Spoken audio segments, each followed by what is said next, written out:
Halo kawan-kawan, kembali lagi bersama gua Rocky di Suara Juventini. Kali ini gua tetap masih untuk menginformasikan update-update terbaik dari Juventus. Tapi kali di sini gua tidak sendiri, biasa narasumber yang sudah tidak asing lagi. Yang rambutnya katanya mirip Locatelli ini. Siapa itu, Bang? Teman-teman, ya balik lagi sama gue Jackie. Ya selalu terus menemani nih teman-teman yang selalu hadir di Suara Juventini nih. Thank you ya. Jackie Baik. dari Jakarta Timur. Oke, baik Bang Jeki. Semoga sehat selalu. Baik, untuk kali ini kita akan menginformasikan update-update terkini dari Juventus. Apalagi Juventus untuk tengah pekan ini akan melakoni laga kedua di Champions League. Mudah-mudahan Juventus bisa meraih yang positif setelah hasil seri di matchday pertama. Maaf, salah, kalah. Seri mah tadi malam seri.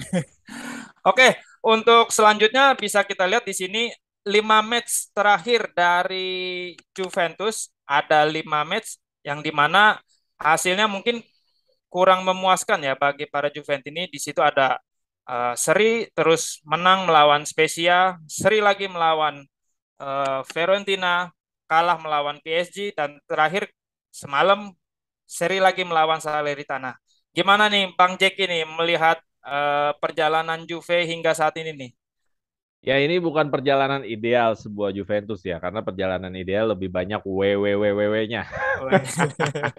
Ini tentu nggak menggambarkan Juventus dalam posisi yang sudah apa performanya baik, sudah dalam posisinya yang sudah dalam ideal yang tadi yang gue bilang di awal. Ini belum menggambarkan itu. Terbukti draw-draw dan hasil baru menang sekali nggak membikin itu bahwa Juventus sudah masuk ke kategori kembali on the track.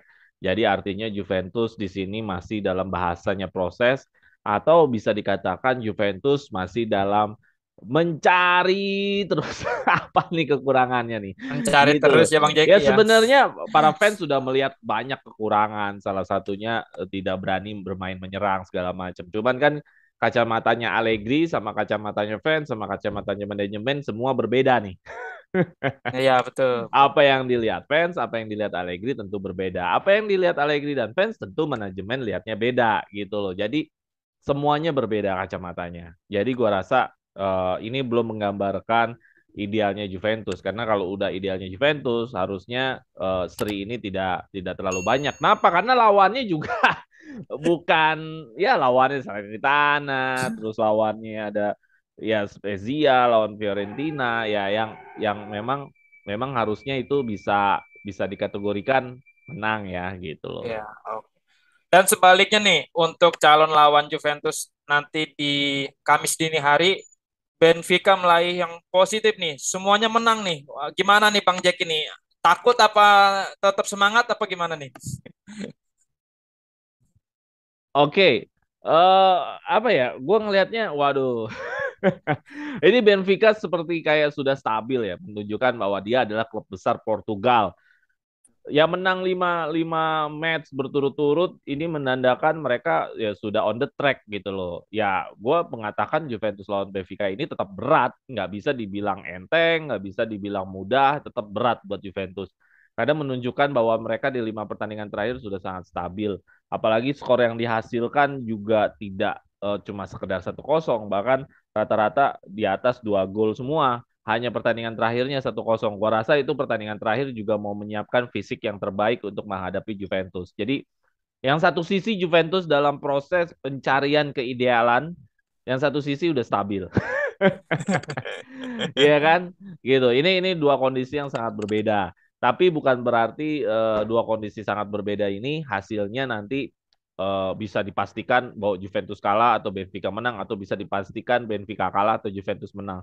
Tetap laga UCL ini masih banyak keajaiban, masih banyak drama, masih banyak hal-hal yang mungkin di atas kertas tim A yang menang atau tim B, tapi tentu tentu nanti akan berbeda hasilnya. Oke, baik kayak gitu. Seperti yang pernah gua dengar, Allegri pernah mengutip bahwasanya pertandingan kali ini tuh lebih penting dibandingkan match di pertama melawan PSG. Nah, ini menurut Bang Jack ini apakah di sini Allegri akan membuktikan omongannya tersebut ya di statement saat sebelum jelang pertandingan saat melawan PSG nih? Gua rasa memang hal yang wajar ya, mereka Allegri mengincar kemenangan di Benfica karena ini adalah laga home. Mungkin itu yang paling yang bisa kita lihat. Ini adalah laga home. Jangan sampai kan kalau kita ngomongin grup UCL ini, kalau kita mau lolos babak berikutnya, home ini kita kehilangan poin. Jadi Iya. istilahnya udah harga mati bahwa di home ini kita harus menang. Cuman nanti adalah kalau memang sudah diomongin jauh-jauh hari mau menang, ya harusnya bisa kontribusi terhadap kemenangan itu benar-benar kelihatan. Ya mainnya benar-benar menginginkan kemenangan. Mudah-mudahan seperti itu dari sisi pemainnya, dari sisi pelatihnya benar-benar menggambarkan memang ingin menang. Karena ini udah diomongin jauh-jauh hari. Iya. Dia kan ngomong ngomong kayak gitu bukan jumpa pers biasanya H-1 kan. Dia kan ngomong udah Iya. jauh-jauh hari. Berarti kan sudah masuk agenda dia bahwa dia pengen nyari poin di sini gitu loh. Gua rasa kalau Salernitana tadi malam berjalan dengan sesuai skenario, gua rasa nggak ada masalah mungkin di Benfica. Ini kan masalahnya Salernitana nih jadinya drama, jadinya yang harusnya kita bisa nyari gol cepat, terus kita persiapkan fisik, tahu-taunya malah sampai 90 menit kerja keras. Gitu loh. Nah, ini ngerinya nanti ada efek melawan Benfica. Tapi mudah-mudahan enggak gitu loh. Oke. Untuk selanjutnya kita bisa lihat di sini line up prediction di mana kemarin ini posisinya masih dengan posisi formasi 4-3-3 di mana ada Kostic, Vlahovic dan Kean. Tapi mungkin kemungkinan sih kalau tidak ada halang rintangan Di Maria akan dimainkan bersama dengan Locatelli dan Rabiot. Menurut Bang Cek ini gimana nih? Apakah formasi yang akan dilakoni Juventus nanti akan seperti ini? Apakah ada perubahan nih? Gimana Bang Jeki? Ya defaultnya ya, artinya udah template-nya Allegri adalah 4-3-3. Ya, selama ada pemain yang masih bisa ditaruh dalam konsep 4-3-3, pasti Allegri menginginkan tentang 4-3-3. Kemarin 3-5-2 waktu lawan PSG kan dikarenakan Di Maria cedera ya. Iya, Nah, karena Di Maria cedera makanya mengadaptasi ke 3-5-2. Nah, sekarang Di Maria mungkin dikabarkan bisa main. Eh, Info terakhir, gue sih juga belum tahu ya apakah dia bisa main, tapi diprediksikan nanti lawan Di Maria bisa main. Plus nanti Locatelli bisa main. Jadi gue rasa 4-3-3 akan tetap jadi unggulannya Allegri. Sekarang tinggal apakah pertanyaannya Miretti masih main gak nih untuk laga iya. besar UCL di mana laga ini adalah laga mengincar 3 poin. Apakah McKennie atau Miretti ini yang menjadi pertanyaan. Kalau Paredes ke Locatelli kayaknya kalau Locatelli emang udah oke langsung main sih. Nah backnya sendiri mungkin Bonucci sama Bremer. Karena Bonucci udah jauh-jauh hari udah siap untuk game ini. Terus back sayap kemungkinan bisa jadi Cuadrado dan Sandro mungkin. Karena Sandro kan fisiknya kemarin nggak main full ya. Jadi gue rasa Sandro bisa bisa dipasang karena ini masalah fisik. Depannya tentu ya Vlahovic plus Di Maria plus Kostic gitu loh. Nah Oke. mudah-mudahan sih Di Maria ini bisa main lah gitu loh. Jadi ya gue berharap banget Di Maria bisa main ya. Karena apa? Karena kapan lagi Di Maria jangan sampai kita mainin Di Maria hanya lawan-lawan model-model Sassuolo, lawan-lawan model Spezia atau lawan-lawan model kayak apa misalkan ya Monza. Padahal sebenarnya butuh Di Maria itu yang lawan yang begini-begini. Ya jadi gimana ya? Pengennya sih ya Di Maria itu bisa hadir di game seperti ini. Pengennya begitu. Oke kalau gitu.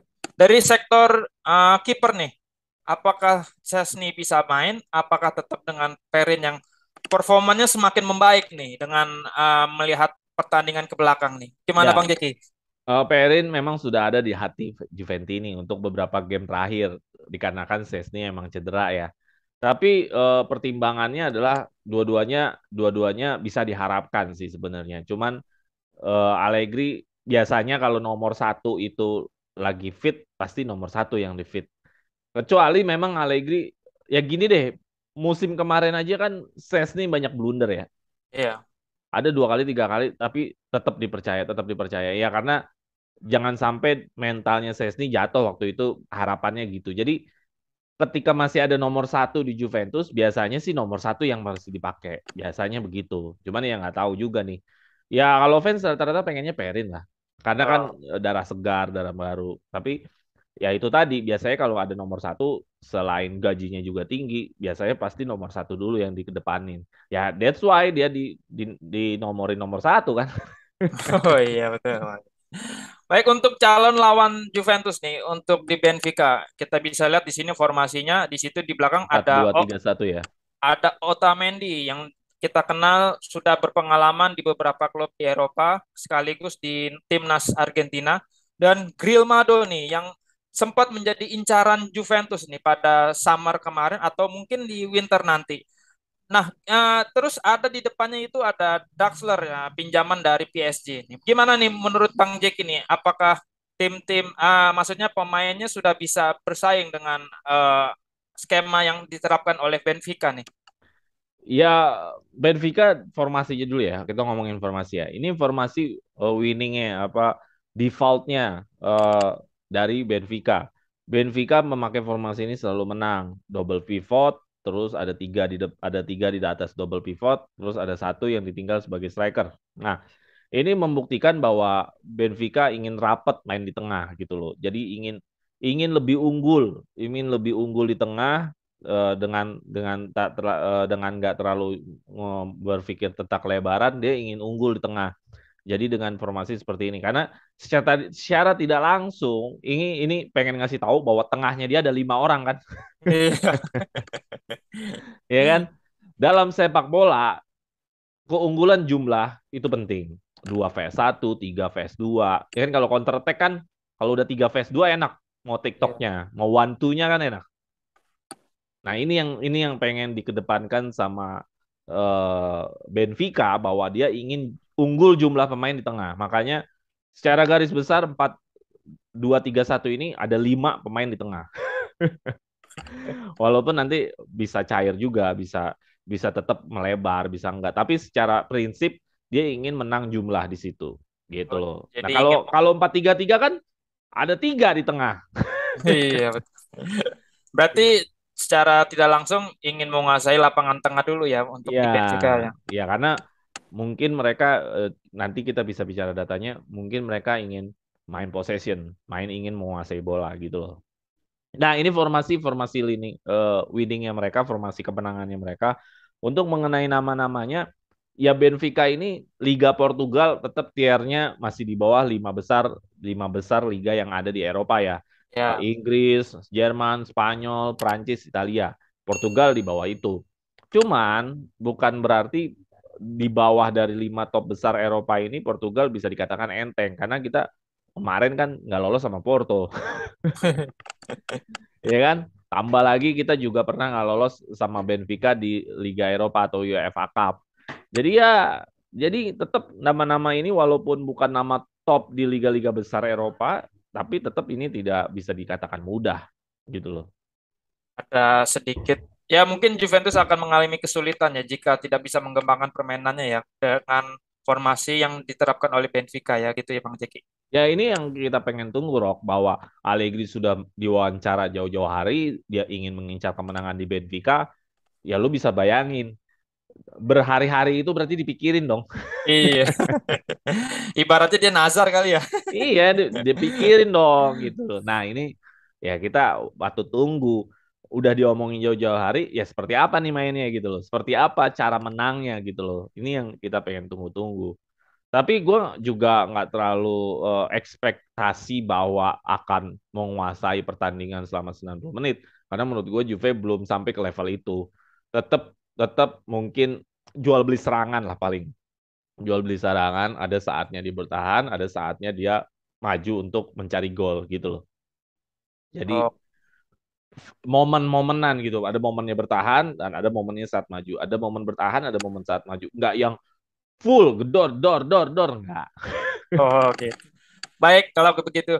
Untuk selanjutnya kita bisa lihat di sini statistik goal and defense, artinya itu memasukkan ke gawang dan bertahannya dari kedua tim. Kita bisa lihat di sini goal scores atau untuk memasukkan Juventus itu sebanyak 9 gol dan Benfica 14 gol nih. Cukup tinggi dari gol yang dibuahkan oleh dari Benfica. Sementara untuk kebobolannya itu di gol conceded itu Juventus kebobolan 4 dan Benfica itu hanya kebobolan 3 gol nih selama liga berjalan. Dan untuk expected goal atau peluang yang bisa membuahkan hasil gol itu peluangnya Juventus itu sangat rendah dibandingkan Benfica yang hampir 12,6. Melihat dari data statistik seperti ini, gimana nih Bang Jack ini? Ya, kalau kita bicara grafik aja, ya jelas Benfica sebenarnya yang harus diunggulin. Ya, karena produktivitasnya jelas lebih di atas Juve, pertahanannya jelas lebih kuat dari Juve juga. Kemarin kan kita sama sama PSG posisinya Juve masih kuat pertahanannya, benar nggak? Betul. Expected goalnya juga peluang yang mengancamnya juga Benfica. Kalau hanya sekedar melihat grafik, tentu Benfica bisa diunggulkan. Cuman sekali lagi, ya sepak bola kita nggak bisa ngomongin 100%. Karena kalau ngomongin 100%, banyak orang yang kecelek juga bilang A menang, A juara, taunya bukan. Jadi di atas kertas tetaplah di atas kertas gitu. Nanti di lapangan lah yang membuktikan. Jadi secara grafik Benfica unggul. Ini pertandingan sulit, tapi gue melihatnya ada spirit Juventus untuk mengambil keyakinannya lagi, mengambil rasa percaya dirinya lagi bahwa walaupun belum sampai ke performa yang ideal, sedangkan Benfica sudah masuk ke dalam area ideal. Jadi ya itu tadi Juventus masih punya spirit, masih punya semangat. Apa bentuknya? Ya salah satunya mungkin Allegri sudah diwawancara jauh-jauh hari. Terus nanti kita akan lihat wawancaranya Bonucci. Ya spirit-spirit seperti itu bisa jadi modal sebenarnya. Kadang-kadang kan semangat, spirit dan Ya, passion yang kayak gitu yang kadang-kadang bisa mengalahkan akal logika kan. Benar nggak? ya, Nah, jadi ya. jadi gua rasa Juventus kalau mau ingin mengeluarkan tajinya, ya mau mengeluarkan kualitasnya, berarti ini adalah masalah mental. Mentalnya adalah apa? Mengembalikan eh, Juventus aslinya. Apa aslinya? Ya raksasa Italia gitu, punya Ya. tradisi di Liga Champion. Eh, mudah-mudahan menang itu Iya, aja ya. mengembalikan mental itunya lagi gitu loh. Ya, Allegri bisa nggak seperti itu? Hai, harusnya bisa. Dia kan sudah melewati lima Scudetto, dia sudah masuk ke final UCL. Ya entah kenapa harusnya bisa gitu loh. Bonucci juga paling senior, harusnya bisa sebenarnya. Oke, untuk selanjutnya kita bisa lihat di sini gue menyiapkan materi karakteristik dari Benfica. Di sini ada beberapa strength point atau kekuatan dari Benfica yaitu menciptakan peluang dari skill individu, high possession ball, menciptakan peluang dari shoot jarak jauh, menciptakan peluang dari sayap dan set piece. Dari semua item atau poin-poin dari kekuatan ini, kira-kira yang lebih berbahaya menurut Bang Jack ini dari mana nih? Semua berbahaya ya. Iya. Gua nggak bisa bilang mana yang paling, tapi mereka lebih seringnya ya, lebih seringnya mereka lebih sering kalau nggak salah itu kalau gua lihat lagi adalah shoot jarak jauh sama mereka lebih sering dari sayap. Ini dua hal ini lebih dominan mereka golin shoot jarak jauh. Kalau nggak salah waktu lawan Maccabi Haifa juga mereka Iya. golnya gol jarak jauh. Ya Grimaldo itu golin. Ya, gol jarak jauh kan. Nah, Iya. jadi kalau gue lihat highlightnya Benfica di beberapa pertandingan terakhir, itu gol jarak jauhnya banyak. Terus juga serangan sisiran dari sayapnya juga bagus, seperti dari David Neres. Nah, ini Iya ini betul. ini David bener ya namanya David Neres ya. Iya.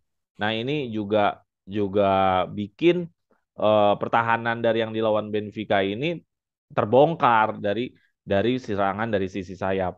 Dari kekuatan yang ada yang lu kasih tahu itu menunjukkan bahwa punya banyak opsi mereka nyerang.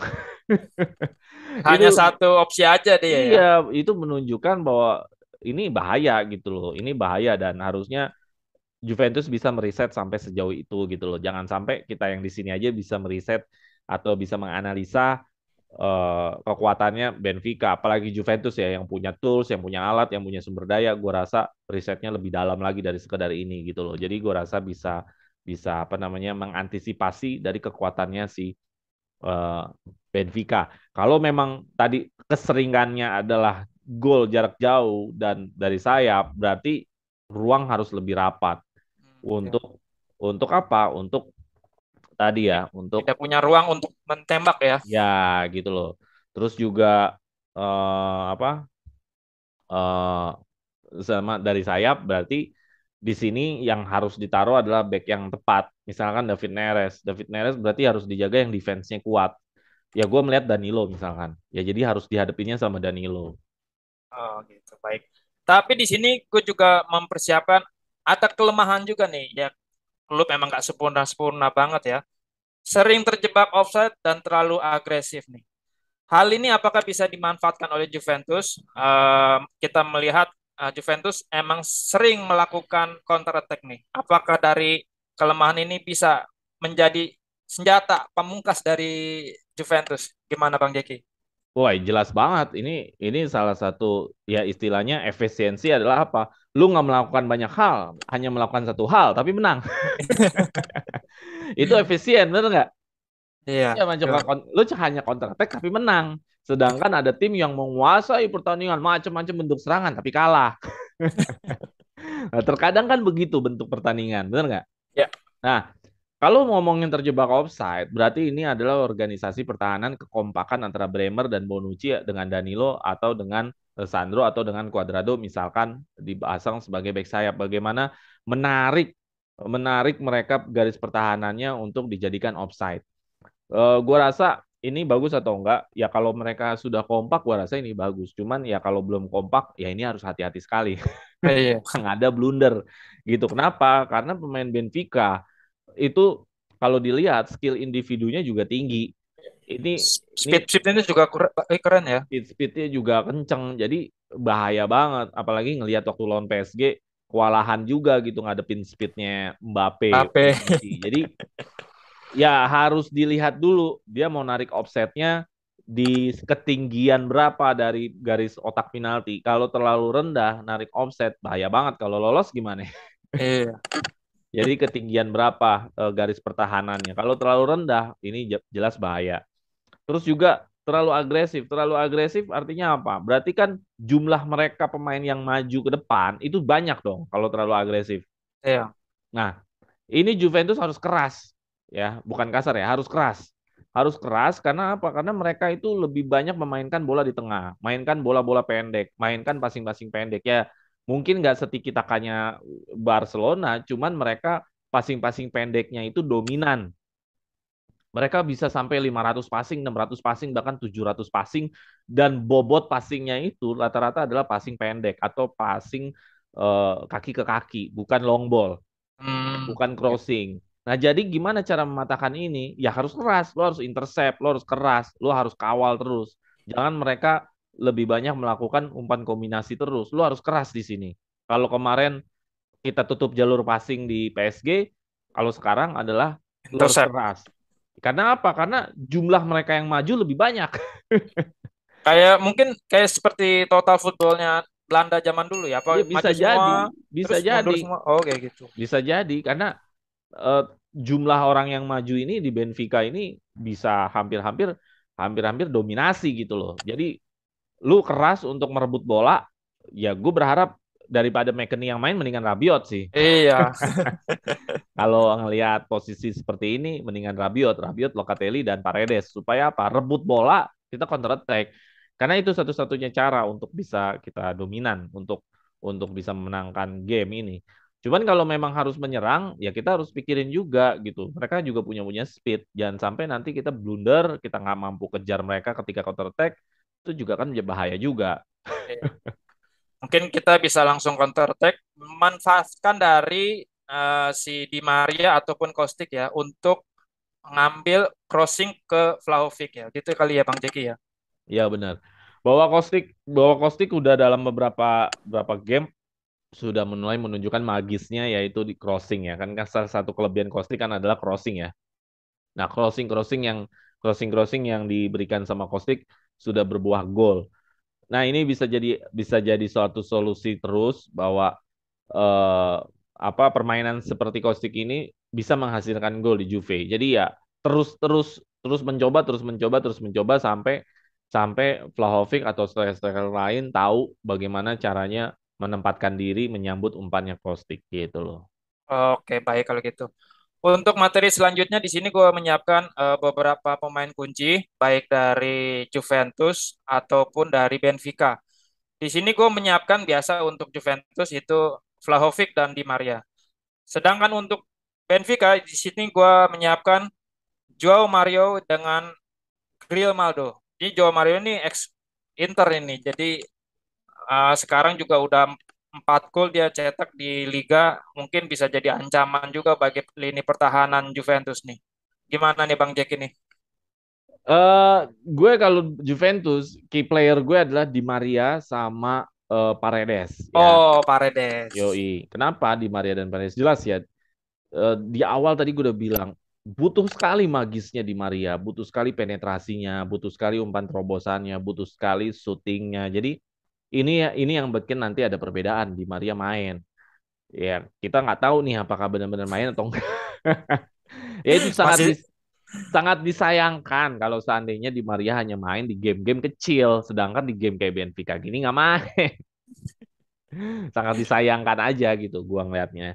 Kalau Paredes jelas ya, Paredes di game terakhir lawan Salernitana gue lihat dia semakin percaya diri, memegang bola tidak panik, tenang ya. Jadi eh, kalau peran ini menjadi lebih meningkat, peran Paredes untuk build up serangan, memberikan kontribusinya nanti ke depan atau melebar segala macam, dan dia menjadi sentral sentral dari membangun serangan. Nah, ini bagus. Berarti kan Juventus tidak membuang-buang bola, bahwa Juventus bisa membangun serangan gitu. Karena ada orang yang memang memulai membangun serangan. Oh, baik. Jadi Paredes menurut Bang Jeki ini pilihan yang tepat sebagai pemain kunci ya. Oh iya jelas, karena kalau kalau kita nggak punya orang yang tepat untuk membangun serangan, ya pasti serangan itu nanti modelnya kayak maaf nih kayak timnas Indonesia, long ball lagi. Timnas Indonesia zaman dulu kan gitu, long ball lagi gitu. Karena apa? Karena tidak ada cukup kemampuan orang yang bisa membuild up dari bawah gitu loh. Ketika ditekan dia panik, dia nggak tenang. Dan Paredes kalau gue perhatikan ya, dia itu bisa memakai dua kakinya untuk passing, kaki kanan atau kaki kiri. Oh, Wah, berarti ya. iya, ini bagus karena kan posisi tubuh itu bisa lo posisi yang memang paling paling cepat untuk passing harus kaki kiri, paling cepat untuk passing harus kaki kanan. Kalau yang harus kaki kanan banget kan repot. Kalau dia ada posisi yang emang harus enaknya pakai kaki kiri, masa dia pindah bola dulu? Pindah posisi dulu ya. Iya, atau pindah bolanya dulu gitu loh Iya, untuk bisa di kanan. Jadi kan dia memakan waktu lagi, bener nggak? iya betul, betul. Sekian detik keputusan dalam dalam membangun serangan itu sangat penting sekali gitu loh. Nah, Oh, kalau untuk Benfica, mungkin gue Joe Maria. Benfica hampir-hampir sebenarnya berbahaya banyak. Ya, Joe Mario ya, Grimaldo iya, belum lagi nanti David Neres, iya. ya kan, belum lagi nanti ada Silva. ya ada pemain Portugal lah yang saya piring badannya agak gemuk tuh. Nah, jadi ya hampir-hampir bisa dibilang merata gitu loh. Semua pemain dari Benfica ini memungkinkan untuk berbahaya. Jadi ya saran gue memang kita harus menangkan lini tengah, harus keras sama mereka karena mereka mainnya bola pendek. Kalau main bola pendek kan enak. Kita bisa lebih sering berduel, ya kan? Oh, iya betul baik. Kalau Menurut PSG kemarin kan kadang-kadang kalau Mbappe posisi gantung kasih long ball, ngadu sprint, curang. kalah sprint dulu ya kita ya. Iya, gitu. Tapi kalau menurut Bang Jack ini prediksi berapa untuk skornya untuk pertandingan Kamis dini hari nanti? Oh, gue nggak nggak nggak tahu apakah bisa clean set atau enggak ya. Kayaknya menangnya 2-1 sih. 2-1 ya. Iya, karena melihat posisinya si Benfica lagi idealnya gitu, lagi the winning teamnya dia nih gitu, lagi istilahnya Lagi di atas angin ya. iya settingan mesinnya nih lagi enak-enaknya nih. Sedangkan Juve kan masih dalam mencari bagaimana idealnya gitu loh. Oke, kalau gitu. Untuk selanjutnya kita bisa membahas sedikit review partai yang kita lakoni semalam. Juventus melawan Salernitana yang kita bisa ketahui hasilnya seri. Dan di situ banyak sekali drama. Menurut Bang Jack ini gimana nih perasaannya nih? Ya, apa ya, drama ini kan drama yang terakhir itu adalah maksud gue yang di menit terakhir itu kan Iya, heeh. yang milik Offside, ya tapi milik dari corner, sundulan, offside. Nah, ya itu memang memang sangat membangongkan sekali.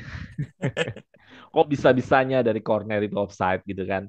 Karena kan itu kan set piece ya, bola mati ya. Jadi ya banyak akhirnya kan banyak satu satu informasi-informasi dari akun-akun manapun yang mengatakan ada posisi Kandreva yang masih onside ya kan eh, gitu kan. Terus juga Bonucci mengklaim bahwa dirinya tidak menyentuh, ya, tidak menghalangi kiper. Jadi ya. banyak alasan-alasan yang digunakan untuk Juventus itu mengatakan dia itu onside. Nah, ini suatu apa namanya eh yang benar-benar peristiwa yang nggak enak ya, peristiwa yang nggak enak. Satu-satunya peristiwa yang bisa dikatakan wasit Serie A ini dikatakan tanda kutip bahwa ini kenapa bisa begini? Ini kan udah pakai VAR, VAR gitu loh. juga salah lagi. Iya kan, udah pakai VAR, keputusannya juga salah. Jadi ya jadinya gue ngerasa lawan Salernitana ini dirampok. Jadi dirampok poinnya yang harusnya menang, terus juga kok nggak menang gitu loh. Terus kalau misalkan ada yang mengatakan ya salah sendiri kenapa lo nggak menang dari awal segala macam. Ya nggak salah juga kalau ada orang yang mengatakan seperti itu. Tapi begini sih, gue ngelihatnya harus dipisahin dua sisi sih. Ini kan masalah fair play kalau mengenai dicurangin. Satu sisi adalah mengamankan pertandingan. Kalau lo bisa golin dua gol di awal atau lo bisa menang di babak satu, benar nggak? Tuh. Bukan berarti kalau lo bisa menang 2-0 di awal, terus ada kejadian kayak gini, terus lo boleh menerima aja. Nggak gitu juga kan, sebenarnya tetap juga dirampok. Bahwa fair play tetap fair play. Mau lu lagi menang 3-0, 4-0, 5-0, kalau memang memang nggak adil ya nggak adil. Cuman mungkin menerimanya lebih enak. Karena posisinya adalah menang. Karena ini kan posisi nggak menang. Jadi menerimanya begitu gitu loh. Jadi ya kenyataannya adalah kita benar-benar dicuri poinnya. Gue sih secara pribadi mengatakan ini dicuri poinnya. Gue secara yakin bahwa ini onside kayak itu sih. Oke, kalau gitu. Tapi melihat ke belakang di babak pertama nih gimana jalan pertandingan? Kalau menurut gue tuh Juventus telat panas nih, banyak kurang determinasi sehingga kita kalah position ball dengan Salernitana. Gimana Bang Jack ini di babak pertama? Di babak pertama itu gue ngelihat Juventus masih berusaha untuk mencari gol atau ingin berusaha memenangkan pertandingan, terbukti banyak shoot atau banyak penetrasi dari Miretti di 15 menit pertama. Itu ada Miretti yang bola mentalan dari corner, Miretti Ya, langsung gocek dua orang masuk ke dalam kotak penalti. Itu kan salah satu contoh atau salah satu bentuk bahwa Juventus berusaha untuk mencari gol, benar nggak? iya. Nah, cuman yang disayangkan adalah ketika gol dari pihak Salernitana dan Juventus itu akhirnya kebobolan dan mentalnya langsung drop. Mental langsung drop. Yang tadinya percaya diri untuk membangun serangan seolah-olah kayak ini mau mainin bola kemana nih gitu loh. Ke kiri juga kepotong. Kebingungan Iya, sendiri ya. jadi kebingungan. Jadi istilahnya drop. Drop. McKennie lebih terlihat mondar-mandir. Miretti juga terlihat terburu-buru. Gitu loh. Cuadrado juga dan Kostic juga jadwalnya juga nggak terlalu pede untuk mau penetrasi atau mau crossing. Jadi akhirnya terciptalah gol kedua. Jadi gue ngerasa Juventus itu ada di menit 0 sampai 15 menit. Setelah itu kayak hilang sinyal. Nah, baru nanti di babak kedua Juventus dominasi ya, dominasi semua semua hal yang bisa dilakukan sama Juventus dia lakukan. Dia serang, shootnya banyak sekali, masukin Milik sebagai perbedaan. Nah itulah jawaban di babak kedua. Juventus punya passion buat menyerang. Oke, kalau gitu. Di sini gue juga sudah menyiapkan rating. Mungkin ada sebagian para Juventus ini mungkin tidak setuju dengan poin yang tertera di layar. Kita bisa lihat di sini Leandro Paredes itu nilainya 7,5, sangat tinggi. Tapi emang benar ya kontribusi beliau pada pertandingan semalam itu sangat luar biasa. Banyak memegang bola, terus nahan bola terus mencari serangan kemana kayak gitu. Menurut Bang Jeki gimana nih dari nilai-nilai yang tersedia di sini? Oke, kalau ngomongin nilai-nilai di sini, ya gue setuju Leandro Paredes yang paling tinggi ya, karena Leandro Paredes eh, sangat banyak memegang bola dan ketenangannya dia sih, gua salut sih ketenangan dia dan dia bisa memakai kaki kanan, kaki kiri. Nah itu bagus banget untuk seorang pemain tengah, bisa dua fungsi kaki itu bisa bagus, itu top, itu termasuk di level yang berbeda. Terus kalau Bremer sama Leonardo Bonucci jelas ya Bremer kayak ingin menebus kesalahannya pas saat dapat hand terus dia langsung gol jelas ya. Bonucci di sini lebih sangar aja sih di babak kedua. Dia ingin ingin menunjukkan bahwa bahwa Bonucci masih ada. Dan yang Belum gue lihat habis. ya dan gue lihat magisnya Bonucci kan salah satunya adalah long ball ya. Nah, Ya, long ball passingnya itu juga kelihatan lagi. Walaupun waktu itu yang nangkep Miretti, Vlahovic kurang bisa menerjemahkan yang keinginannya Bonucci. Sebenarnya kalau umpannya Bonucci itu empuk banget sebenarnya. Kalau lo bisa kontrolnya bagus tuh sebenarnya enak tuh ini bisa bisa bisa bikin peluang gol sebenarnya. Cuman memang menerjemahkan keinginan Bonucci bisa diterima dengan baik ini ya nggak bisa semua pemain ternyata iya betul betul. gitu loh. Jadi nah terus penggantinya Milik ini Allegri bagus ya masukin Milik penggantiin Kean jelas ya kesulitan untuk keluar dalam laga ini. Jadi kesannya jadi kayak cuma buat nabrak-nabrak orang gitu. Dibanding dia memberikan kontribusi langsung dia benar-benar nggak kelihatan di game ini. Jadi bagusnya Milik Kean ditarik lebih cepat, Milik datang langsung jadi pembeda. Berapa kali shoot dia hampir-hampir mulu. Iya betul. Nanti Tap- yang apa segala macem. Waduh gila banyak banget tuh Milik tuh. Terus pergantian yang juga lumayan lumayan bikin ada perbedaan adalah masuknya Fagioli. Masuknya Fagioli, masuknya Sandro. Sandro ini pengen ngasih power tenaga karena kan Sandro fisiknya bagus. Terus Danilo juga ingin mau mengasih power lagi. Nah, Fagioli di sini ada perbedaan karakternya sama Miretti. Kalau Miretti itu demennya dribble. Lo perhatiin deh, Miretti itu berani dribble. Iya, dia sering lama memegang bola ya dibanding langsung Nah, mengumpan kayak gitu. ya berbeda dengan karakter Fagioli. Fagioli itu lebih tenang memegang bola dan dia lebih lebih visioner dalam arti kata memberikan long ball, memberikan umpan terobosan dan Fagioli lebih berani untuk melakukan shoot dari luar kotak penalti. Nah, itu yang Miretti nggak terlalu banyak pakai. Miretti lebih lebih kepada gua bawa dulu masuk ke dalam kotak penalti, baru dari situ gua shoot. Nah, itu Oh, Miretti. oke. Jadi ada perbedaan dua karakter. Entahkah karakter ataukah memang job desk yang diberikan sama Allegri. Nah, kita baru bisa lihat nanti ketika game-game berikutnya Miretti main dan Fagioli main. Oh, oke kalau gitu. Untuk selanjutnya di sini bisa kita lihat statistik. Ada beberapa shoot on target yang lebih unggul dibandingkan Salernitana dan total shootnya hampir 23 nih. Ya emang nyerang terus ya Juve semalam itu walaupun emang Dewi Fortuna belum mendekati Juventus nih. Ah, kalau tim-tim Guram nih agak sulit nih. Kenapa ya? Makanya aku juga bingung. Selanjutnya di sini kita bisa lihat di sini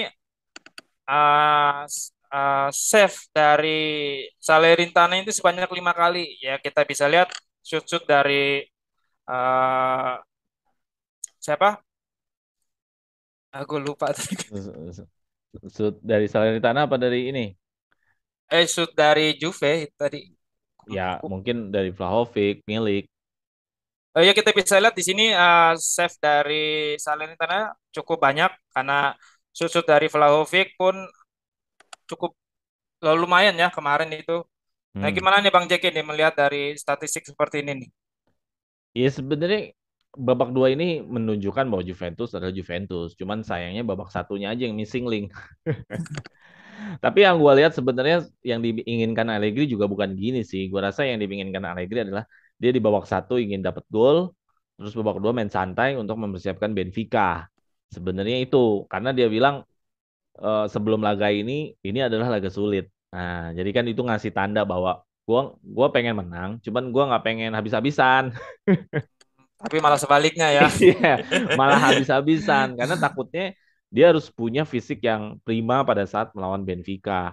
Gitu yang gue lihat. Cuman kan kenyataannya nggak sesuai rencana. Nah, akhirnya Juventusnya benar-benar bekerja, berjuang untuk menunjukkan bahwa dia sebuah tim Juventus yang total shootnya banyak, passingnya banyak, terus juga unggul dalam hal teknik. Jadi ya hasil akhirnya ya sangat disayangkan nggak jadi menang, walaupun memang bisa dikatakan menang sih. Walaupun ada drama ya. Iya, gitu. Jadi ya udah mau gimana ya kan, emang udah takdirnya begitu, ya kan. Jadi eh ya mungkin banyak fans-fans Juventus ini mengatakan bahwa itu babak dua bisa nyerang, kenapa babak satu nggak nyerang? Ya, Ya. situasinya sih berbeda sih. Memang kadang-kadang orang kan harus jatuh dulu kadang-kadang biar melek gitu kadang-kadang. Jadi ya gua rasa memang awalnya nggak gini sih rencananya Allegri. Makanya dari awal babak satu dia nggak mau habis-habisan. Rencananya hanya mencari gol cepat, habis itu bertahan untuk nyiapin fisik di Benfica. Gue ngeliatnya sih gitu sih dari awal. Tapi emang pertandingan tidak sesuai dengan harapan yang Iya, Allegri inginkan kayak gitu ya. iya karena kebobolan duluan itu, Oke. gitu. Untuk selanjutnya di sini bisa kita lihat Bonucci memberikan statement karena setelah terjadinya drama banyak akun-akun dari luar itu memberikan nilai negatif terhadap Juventus. Di sini dia menguatkan untuk ke timnya memberikan statement yang mungkin di sini bisa menjadikan semangat timnya untuk melakoni laga selanjutnya. Kami mengubah kemarahan apa yang telah dirampas dari kami menjadi energi untuk hari Rabu. Ini menjadi pertandingan yang sulit dan bantuan semua orang akan dibutuhkan. Menurut Bang Jack ini gimana nih dari statement kapten dari Juventus nih? Iya, statementnya heroik ya. Iya. Statementnya menunjukkan kalau dia ingin berjuang. Statementnya menunjukkan kalau dia ingin all out di laga Benfica. Ya balik lagi, nanti tinggal disesuaikan sama statementnya. Tapi apapun itu, sebenarnya Bonucci punya peran besar untuk membangkitkan moral yang ada di Juventus. Lu perhatiin deh, Juventus itu rata-rata yang udah Scudetto nggak banyak lagi, Ya. ya kan? Yang udah Scudetto nggak banyak, yang udah berlaga di UCL bertahun-tahun nggak banyak. Ya paling di Maria, Paredes, oh iya, Pogba. Tapi kan selebihnya nggak. Kayak Locatelli aja kan baru bergabung di Juventus, dia baru main di Iya. UCL. Jadi gue rasa memang Bonucci punya peran sangat besar untuk menaikkan moral tim. Jadi jangan sampai Bonucci-nya memang lemah sih. Dia harus menunjukkan bahwa dia inilah adalah kapten, dia yang paling senior, dia adalah leader untuk saat ini bersama Juventus. Gue kalau kita lihat nonton yang dari Prime Video yang All or Nothing ya Juventusnya. Iya. Gue rasa dia memang tetap melakukan hal yang sama di All or Nothing. Dia pasti di setiap mau tanding dia menyemangati teman-temannya, terus juga memberikan spirit nggak mau kalah. Gue rasa dia tetap melakukan itu sih. Gue yakin dia tetap melakukan itu. Cuman tinggal sekarang seberapa respect pemain-pemain ini terhadap Bonucci. Kita bisa ngambil contoh Ibrahimovic ya. Ibrahimovic itu kan juga sekarang udah kayak motivatornya Milan kan. Nggak usah main tapi beri semangat aja gitu ya. Motivatornya Milan. Kenapa Ibrahimovic bisa? Ya karena respeknya pemain-pemain terhadap Ibrahimovic itu tinggi. Akhirnya benar-benar oh ya udah gue mau memberikan segala segenap tenaga gitu loh. Nah, ini yang harus eh, didapetin. Respect itu kan ya kita nggak bisa dapat dari gitu aja ya. Respect itu kan perjalanan waktu. Nah, pemain-pemain Juve gue harap pada respect lah sama Bonucci. Supaya omongannya Bonucci, semangatnya dari Bonucci itu didengar. Gitu loh. Karena kan Tapi ya pemain senior yang dibutuhin ya tadi omongannya itu untuk membangkitkan semangat di saat pelatih juga udah memberikan semangat. oke kayak gitu itu. Tapi kalau menurut gue sih mungkin Bonucci dengan memberikan statement ini dia ingin memberikan informasi nih kepada semua orang. Gue ini belum habis loh, walaupun sering cedera. Di sini gue nih senior kayak gitu. Mungkin seperti itu kali ya. Bisa Secara juga. secara gamblangnya seperti itu Bisa kali ya. juga. Ini kan istilahnya kayak mau bilang gue mau all out gitu kan. Iya. Gitu. Ya tinggal disesuaikan aja statementnya. Jangan sampai nanti bilang mau all out, ya nanti juga lemes juga mainnya kan gitu. Tapi jauh sekedar untuk dirinya sendiri lebih bagus lagi dia untuk atas nama tim sih. Karena banyak pemain-pemain yang butuh. Ya walaupun Di Maria itu pemain senior, Paredes itu juga pemain berpengalaman, nggak bisa dibilang bahwa mereka juga nggak butuh motivasi. Mereka kan anak baru di Juventus, Iya, iya, iya. gitu Baik. loh. Mau lo umur lo tua, kalau lo tetap baru di sebuah klub, lo tetap anak baru gitu. Berarti cuma tinggal Bonucci aja nih yang sisa dari zaman Conte ya, kayak gitu. Iya, siapa lagi gitu loh, tinggal Bonucci. Sehabis itu tau nggak, sehabis seniornya Bonucci siapa? Cuadrado. Oh Gua iya. gua nggak yakin Cuadrado bisa bisa mampu motivasi, gitu loh, ya kan? Gua nggak Oke. yakin. Gua lebih yakin memang Bonucci sih. Ya mudah-mudahan Bonucci memang menunjukkan kapasitasnya sebagai seorang pemimpin, seorang kapten, seorang leader, dan seorang kakak di dalam tubuh Juventus. Oke, baik kalau gitu. Mungkin sampai di sini materi kita untuk pembahasan kali ini. Mudah-mudahan Juventus bisa meraih hal positif di Kamis dini hari melawan Benfica. Amin. Amin. Jangan lupa untuk Share. subscribe, share, di komen juga. Dan gue juga mengucapkan terima kasih bagi para fans-fans Suara Juventus ini yang terus memberikan dukungan bagi channel kami untuk lebih maju, lebih bisa memberikan informasi yang lebih aktual dan terus tetap dukung kami. Forza Juve, Fino Vino alla alla fine. fine. Vino alla fine dulu. Oh, Fino alla Fino alla fine. fine, Forza Forza Juve. Juve. Yoi.